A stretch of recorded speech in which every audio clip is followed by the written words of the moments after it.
joven, preparado, con experiencia, pese a su juventud. Que él representa el cambio que está esperando, que necesita Ecuador. Recuperar el futuro.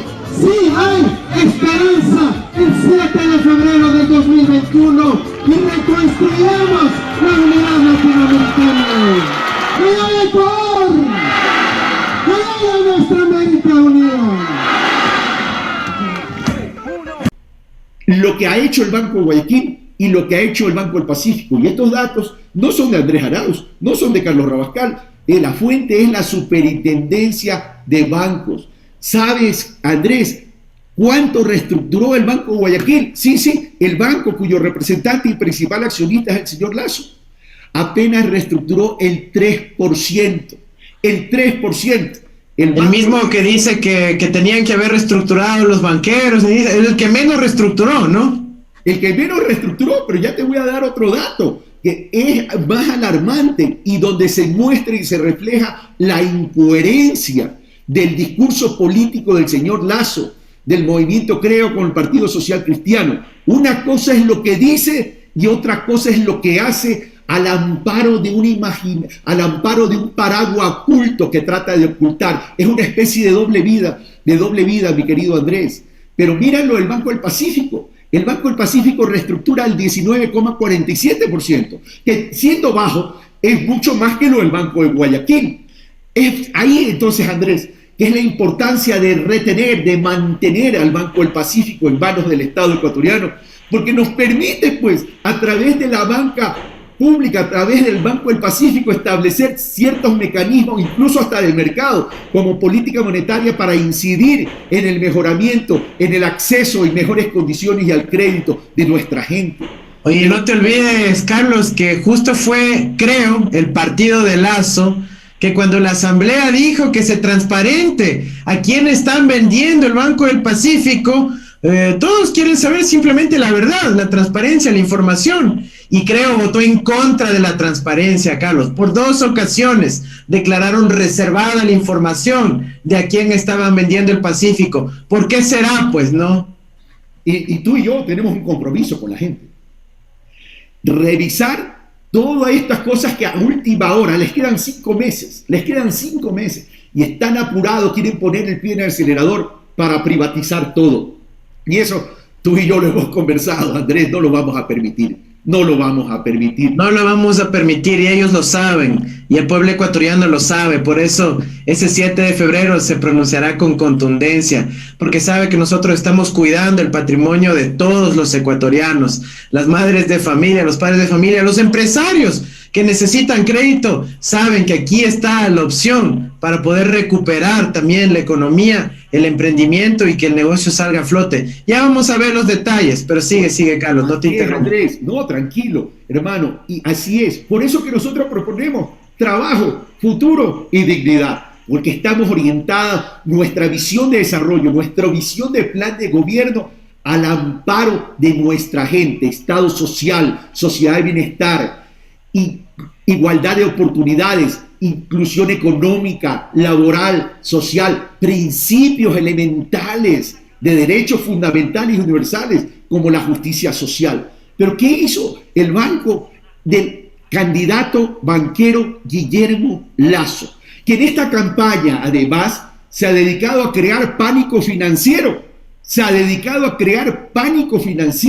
y a través de sus legiones de trolls trata de distorsionar. No han hecho una sola propuesta positiva, más bien todo lo contrario. Tratan de distorsionar y siguen cayendo en esta campaña tóxica, de esa campaña clásica del pasado, cuando debemos entrar a una campaña de propuesta. Andrés, ya visualizo el debate. Tú, joven con experiencia, que además ya debatiste con él. Mucha gente no sabe, pero tú ya debatiste con él. En el marco de la Asamblea Nacional Legislativa, tú ya lo contarás. Es más, ese debate en que pusiste en su sitio hasta te hizo casar, porque te enamoraron. Pero bueno, vamos a ver. Esa es buena historia, la vamos a guardar, está buena. Hermano querido, eso es un storytelling, eso es una historia ciudadana. Eso tienes que compartirlo con nuestra gente, con la ciudadanía, porque vamos a gobernar para todos. Pero las medidas del gobierno de la banca, ¿qué hizo el banco del candidato banquero? Si pasan a la otra lámina, por favor, ¿qué hizo el candidato del banco, del representante del Banco de Guayaquil? Mira tú. Acuérdate su expresión, ¿qué dice aquí el candidato a la presidencia de la República de Creo, Guillermo Lasso? Voy a leer textualmente lo que dice aquí porque esto es importante. Ha hecho un llamado a los banqueros para que faciliten la reestructuración de las deudas de sus clientes. Dice, no hay mala fe de deudores. Un banco no saca nada con quedarse con los bienes de algunos que no pudo pagar o que no pudieron pagar. A poner el hombro porque juntos podemos sacar adelante en el Ecuador. ¿Esto dijo quién? Esto dijo el candidato banquero Guillermo Lasso. Pero veamos lo que dice y veamos lo que hace su banco. En el cuadro de abajo dice recuperación de activos financieros. A ver, Banco de Guayaquil, es decir, le quitó bienes a sujetos de créditos que son ciudadanos y o empresas, propiedad de ciudadanos, que seguramente son de las micro, pequeñas y medianas, 44% en relación al año 2019. Es decir, en esa recuperación de activos se incrementó en relación al año 19 44%. 44%. Y no es que la banca tenía que entender que no era pecado que en medio de una crisis no se pueda pagar y que tenían que entrar en una reestructuración. 3% reestructuró el total de la cartera e incrementa la recuperación de los activos en 44%. Es decir, le quita bienes a los ciudadanos y a las empresas propiedades ciudadanas. O sea que ahora las motos, los carros, las casas que eran de la gente, se las llevó el banco, como ocurría en España, así en otros lados. Motos, casas y a lo mejor incluso hasta unidades productivas. Pero mira también lo que hace Diners. 49% de incremento de recuperación de activos en relación al año 2019. Ahí están las grandes instituciones que se rasgan las vestiduras. No existe la prioridad de la gente. Pero mira en el cuadro de arriba, miremos el Banco Guayaquil, cómo crece en el cobro de intereses. 21,27%, un incremento de 60 millones. Y mira cómo crece la colocación de crédito. Es decir, cuando más se necesitaba crédito, apenas creció en 3,24%. Pero sin embargo, en la cobro en los intereses, crece 21%. Y aquí habría que establecer en relación en un análisis comparativo los indicadores del Banco Guayaquil versus el total del banco privado. El total del banco privado crece en cobro de intereses en 4,61% y el Banco Guayaquil es 21%. Y mira tú, en la colocación de crédito disminuye en 2,65% el sistema de los bancos privados. Pero vamos a lo siguiente, es la incoherencia, el doble discurso, que por un lado dice, señores de la banca, no hay cómo asfixiar, no hay cómo perseguir, estamos viviendo una situación difícil y sin embargo, es el banco que más crece en el cobro de intereses y adicionalmente es el banco que crece más en quitarle casa, vehículos y unidades productivas a la gente, mi querido Andrés. Pero no son los únicos abusos. Tú conoces también de otros abusos, porque tú eres experto no solo en economía, sino en temas financieros. Y ahí está el elemento diferenciador. Tú y yo y nuestro equipo de asambleístas y equipo de técnicos estamos preparados para gobernar y sacar al país de la crisis, porque sacar al país de la crisis es llevar a nuestra gente a un nuevo horizonte lleno de oportunidades, Andrés. Claro que sí, Carlos. Tú lo has dicho, estamos preparados, tenemos una formación de larga data, con un equipo además enorme de gente que se ha dedicado a estudiar esto. Mira, aquí quiero compartir algo que, por cierto, lo estudiamos desde el Observatorio de la Dolarización, desde la Veeduría Ciudadana, cuando estábamos monitoreando y chequeando lo que hacían los banqueros durante la pandemia. Empecemos por el dato de abajo. Ustedes recuerdan, ecuatorianos, del caso GEA, ese que nos debitaban 4, 5, 6 dólares de las cuentas de ahorros, de las cuentas corrientes, y nadie sabía cómo así le han debitado. Dicen, sí, alguna vez le llamamos, y por ahí parece que usted dijo que sí, le debitamos la plata de la cuenta. Eso es un escándalo mundial, ecuatorianos, mundial. Está siendo estudiado en universidades de Estados Unidos, de Europa, de lo que se llama un clásico fraude generalizado, en donde el gobierno era cómplice de esos débitos que hizo esta empresa GEA, que pertenecía al secretario particular del presidente Lenín Moreno. Ahí salieron a justificarse que no hay nada malo, que es un negocio, ni sé qué. Bueno, nosotros logramos descubrir, yo logré descubrir que parte de esa plata que recaudaba la empresa GEA le daba por abajo el vueltito al banco desde el cual se debitaba esos recursos, y en este caso en el Banco de Guayaquil. Por ejemplo, solo en un año se había debitado 6.3 millones a los clientes del Banco de Guayaquil, y al banco le devolvieron 4.3 de esos millones. 4.3, así que no era solo una estafa de la empresa GEA, amiga de Lenín Moreno, sino que era también complicidad del Banco de Guayaquil para sacarle directamente los recursos a sus clientes. Y ya, vayamos a ver la ruta de ese dinero, cómo se va a paraísos fiscales, a empresas offshore, de los amigos de Guillermo Lasso, de los amigos de Lenín Moreno, y que luego terminan financiando campañas oscuras de esos candidatos de la derecha. Pero además, perdóname que te interrumpa, ¿y dónde está la investigación de parte de quienes tienen que hacer la investigación?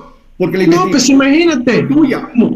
Con asambleístas, con compañeros, con la parlamentaria andina Pamela Aguirre, se metió una denuncia pues a la Contraloría del Estado, porque este señor Eduardo Jurado tenía empresas secretas en el exterior mientras era secretario de la presidencia, y pregunta a ver si la Contraloría hizo algo siquiera. Nada, ni siquiera avanzaron en la investigación. Por eso sabemos, cuando hablamos de que aquí están escondiendo la corrupción del gobierno de Lenín Moreno y han montado un show enorme para perseguir las fuerzas progresistas de nuestro país. Y veamos otro caso, también de corrupción, específicamente de peculado bancario, que está sancionado en nuestra legislación, en el Código Penal. Este se llama el caso Libercostas. Es una empresa que tiene montado los amigos de Lasso y el propio Lasso para desviar los fondos del Banco de Guayaquil, es decir, de los clientes, de los depositantes del Banco de Guayaquil,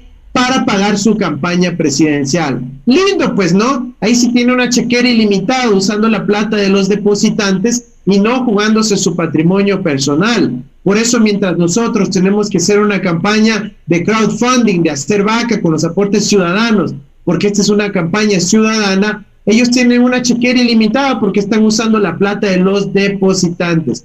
Eso se llama peculado bancario y es un delito en la legislación ecuatoriana. Muy pronto vamos a presentar esta queja a nivel de la Fiscalía, porque no es correcto que simplemente se estén cogiendo la plata de los depositantes para financiar su campaña. Eso no es correcto, ecuatorianos, y tiene que ser revisado. Pero avancemos a la última lámina antes de escuchar a más ecuatorianos que nos quieren contar sus experiencias.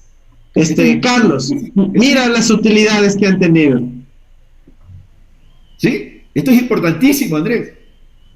Porque, Andrés, mira cómo la afectación que tenemos en la pandemia, entre 9 a 12% del Producto Interno Bruto. Y las ventas en relación al año pasado disminuyen en 23.000 millones de dólares. Pero sin embargo, de aquello, mira esto, mira las utilidades.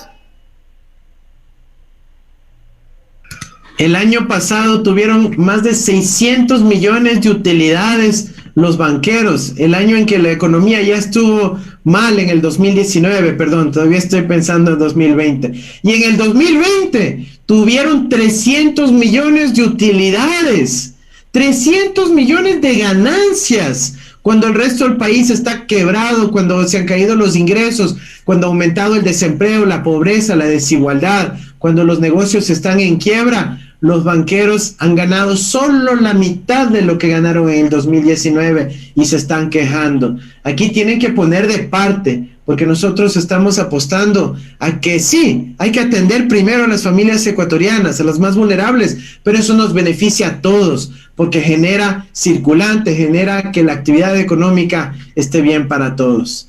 Pero bueno, es momento, Carlos, de que escuchemos los testimonios de nuestros compañeros, de nuestros compatriotas, Luz Paredes y Marco Bustillos, que junto con miles de ecuatorianos han sufrido el impacto de este desgobierno, de este cogobierno de Moreno y Lazo, que solo ha favorecido a los banqueros y han dejado abandonadas a las familias Y ecuatorianas. aquí está la importancia de tu recorrido, de mi recorrido, de nuestro recorrido, de estar en contacto con la gente, porque a partir de esa angustia y desesperanza encontramos lo que está viviendo realmente nuestras hermanas y hermanos, y casualmente a partir de eso tomar las soluciones que tenemos que tomar.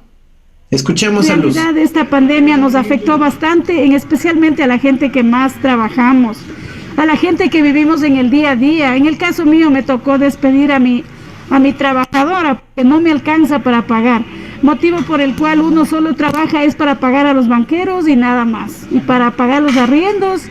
Y así sobrevivimos. Yo por la pandemia me cobraron $100 más en la banca. ¿Por qué? Porque no nos perdonaron un centavo.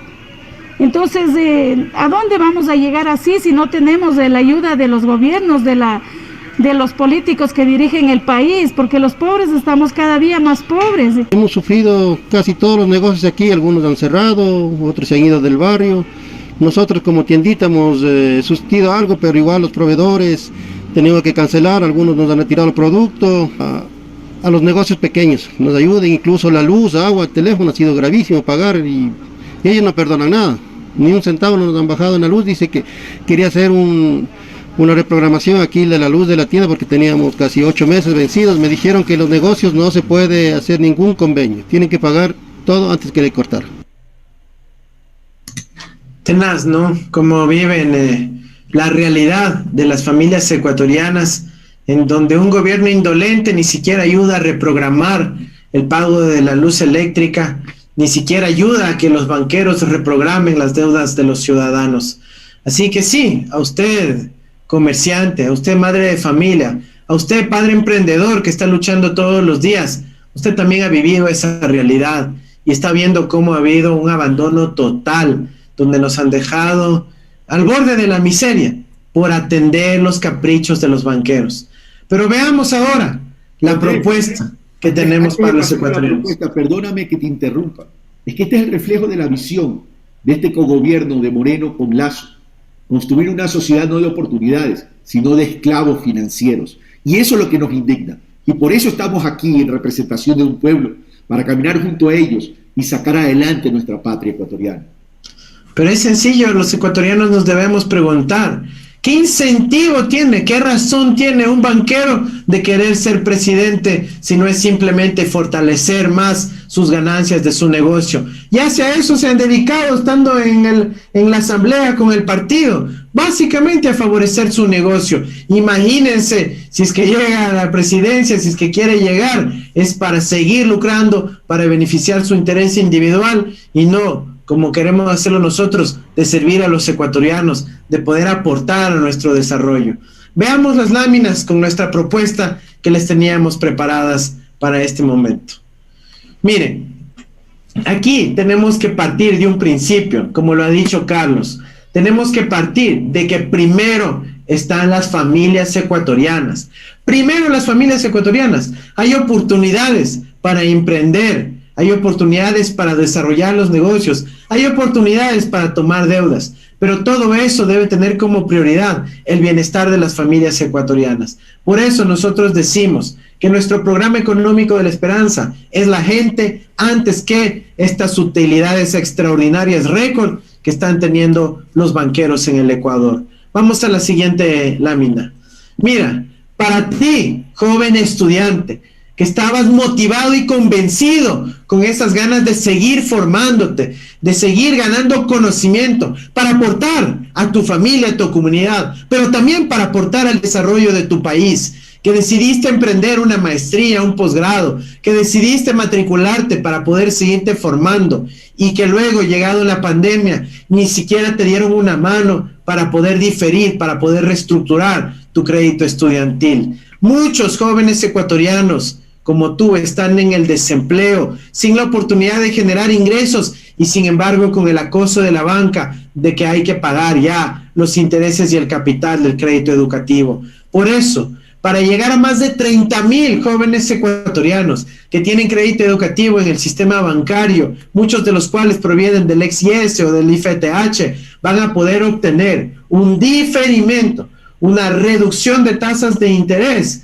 y una reducción en general de la cuota para poder pagar el crédito educativo. Vamos a tener algunos meses de gracia para que no haya una presión inmediata y primero nos recuperemos en general en la economía, generando oportunidades de trabajo digno para que luego pueda pagarse ese crédito educativo. Pero Andrés, nosotros sí vamos a tener en nuestro corazón a los jóvenes y a los estudiantes de nuestra patria que han querido formarse y que necesitan que les demos una mano de una. Andrés, en relación a este punto, estuve en el sector de la Marta de Roldós en la primera fase de la gira de la esperanza. Y ahí un ciudadano me decía que él se había acercado a reestructurar y refinanciar el crédito para la educación de su hijo. ¿Y sabes lo que hicieron? Capitalizar los intereses. Es decir, para reestructurarles, cogieron el capital, los intereses adeudados se los sumaron al capital y volvió una nueva deuda. Y eso es ilegal. Es ilegal e inconstitucional, se llama anatocismo y está prohibido en el 290 de la Constitución ecuatoriana. Todo eso vamos a investigar, no vamos a dejar que quede en la impunidad este maltrato a nuestros ciudadanos, especialmente a los jóvenes que han querido formarse, que han querido hacer un servicio a su patria y que han sido ahorita abandonados. Pero para ellos tenemos una gran iniciativa. También vamos a realizar una reestructuración obligatoria, no como le ha hecho este gobierno, opcional, que el acuerdo entre las partes, ni sé qué, no. Aquí es una reestructuración obligatoria, por pedido del cliente. Si es que el deudor, si es que el cliente se ve en la necesidad de reestructurar el crédito para que la cuotita que tiene que pagar mes a mes se reduzca con más plazo, con menor tasa de interés, eso es lo que vamos a hacer. Y si el banco tiene que facilitar esa reestructuración, por supuesto que lo va a hacer, porque ahora sí va a haber un gobierno, un Estado que regule, que haga que se cumpla la legislación, porque primero tenemos que defender a las familias ecuatorianas y no a los bolsillos de los banqueros. Pero miren, esto es sentido común. ¿Cómo puede ser posible que una familia ecuatoriana quiera exigírsele que se recupere, que emprenda, que retome la actividad, si es que tiene una mochila tan pesada como un montón de piedras a partir de esta deuda que es impagable? Necesitamos generarle un alivio, bajarle un poco la carga de piedras de esa mochila para que nuevamente pueda emprender, para que nuevamente pueda regularizar su situación en la familia. Usted, madre de familia, sabe exactamente de lo que me estoy refiriendo. Usted sabe a lo que me estoy refiriendo, porque todas las familias necesitan ese alivio. ¿Y sabes qué más está pasando, Carlos? Que ahora los banqueros están dedicados primero a acosar a las familias, llamándoles por teléfono todos los días a decir que fue que ya tiene que pagar, y hasta por la llamada les cobran hasta $20 en algunos casos. Es terrible lo que está ocurriendo en el Ecuador, y eso nos dicen en los distintos recorridos que hemos conversado con la gente.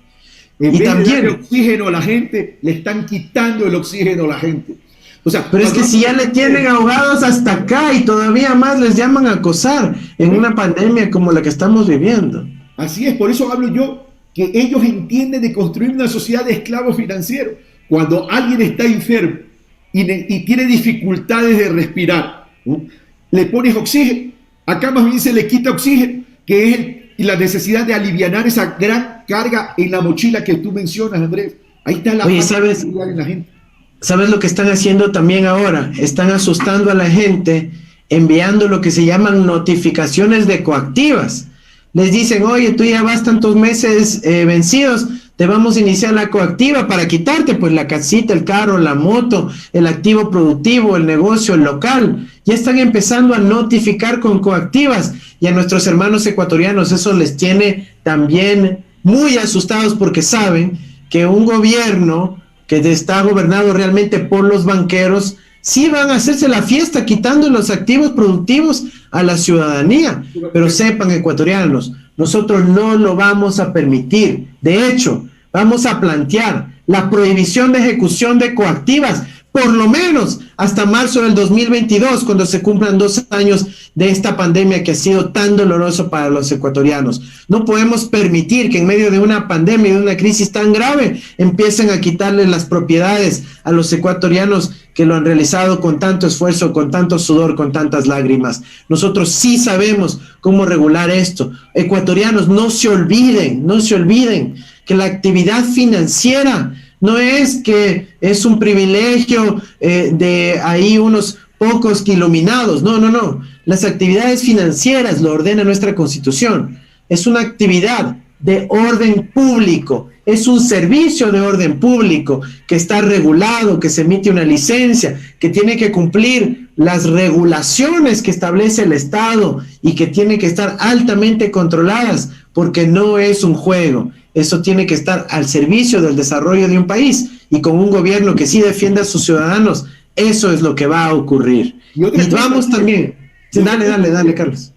Hay que revisar bien cómo funciona la central de riesgo, porque esa central de riesgo está impidiendo a la gente salir adelante. Porque si en una emergencia como esta, que es mundial además, que no es imputable, la crisis no es imputable al ciudadano sujeto de crédito, no pudo haber pagado, de remate lo ingresan en la central de riesgo, lo liquidan, cuando tenemos que buscar es la solución de incorporarlo de nuevo a la vida productiva, a la vida económica, porque tiene que ver no solo con una unidad productiva, sino con el sostén, la sostenibilidad de su familia. Ahí están muchas micros, pequeñas y también medianas empresas, Andrés.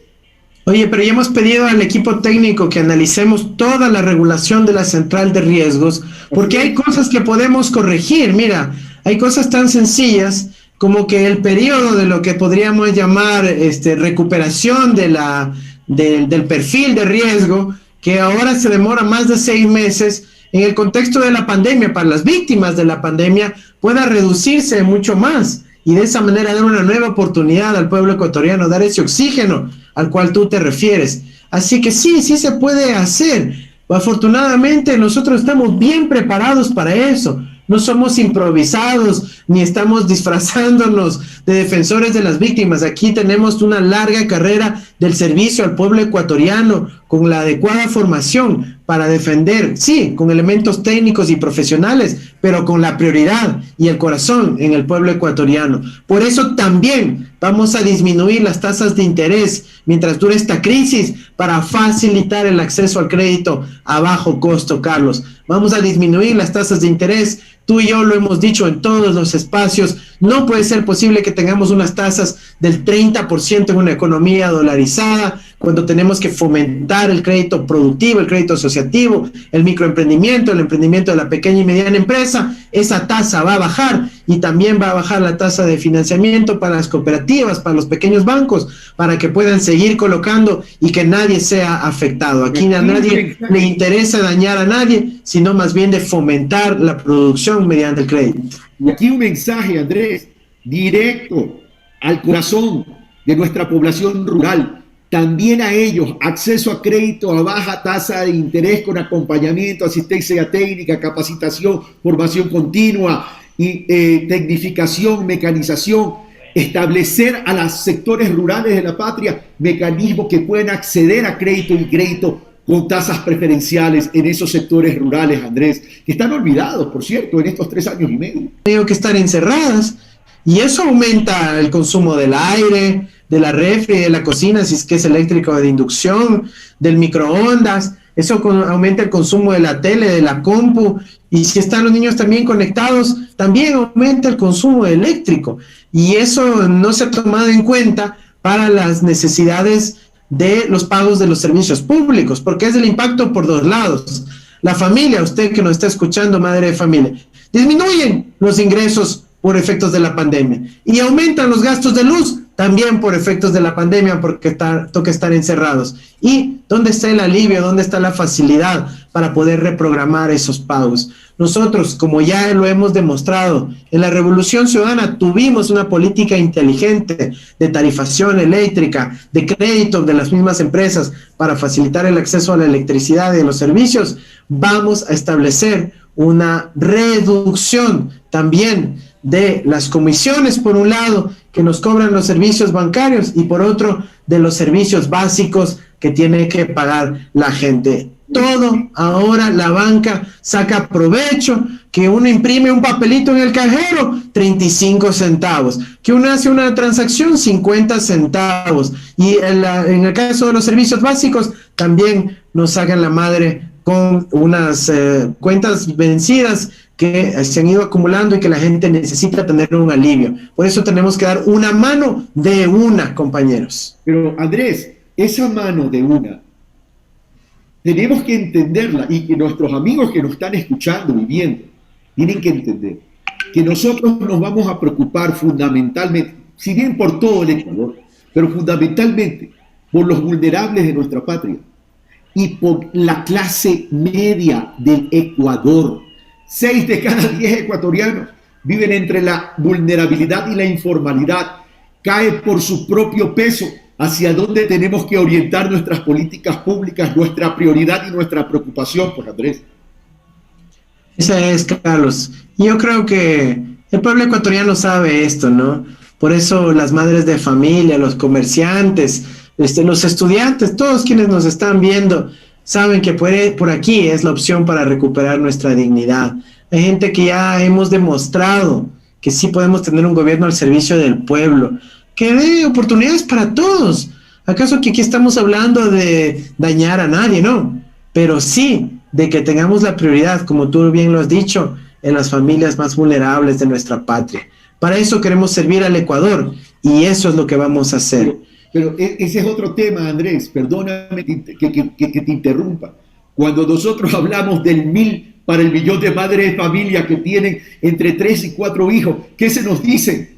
¡Ay, qué irresponsables! ¿Cómo le van a dar esa plata a él? Y hace poco hubo un representante de una universidad en Quito que se expresaba de forma, en una manera que se notaba que desprecia a los pobres.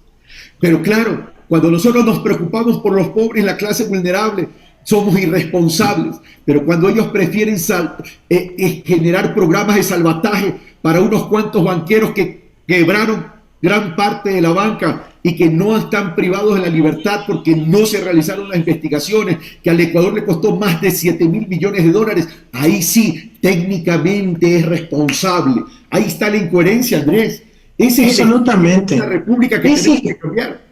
Jamás salieron a pronunciarse. Oye, hay tantos episodios de estos que vivimos en nuestra historia, la sucretización, el feriado bancario con ese salvataje enorme. También tuvimos hasta hace poco, recuerda que el gobierno de Moreno perdonó miles de millones de dólares en impuestos a las familias más ricas. ¿Y dónde están pues los que salieron a decir que era irresponsable, que era gente que no necesitaba, etcétera? Ese primeritos aplaudieron la medida porque era a favor de los más ricos de este país. Y es más, ni siquiera ecuatorianos, Carlos, porque la gran mayoría de esa plata fue perdonada a empresas que se llevaron esa plata al exterior. Eso también lo tenemos estudiado y significó un fraude millonario para nuestro país. Por eso ahora esa prioridad de poner $1.000 millones, $1.000 a 1 millón de familias vulnerables en el Ecuador, es para ti, para usted, madre de familia que nos está escuchando, que nos está viendo, o que va a escuchar este video luego una transmisión. Sabe que tenemos que generar un alivio contundente para la familia ecuatoriana,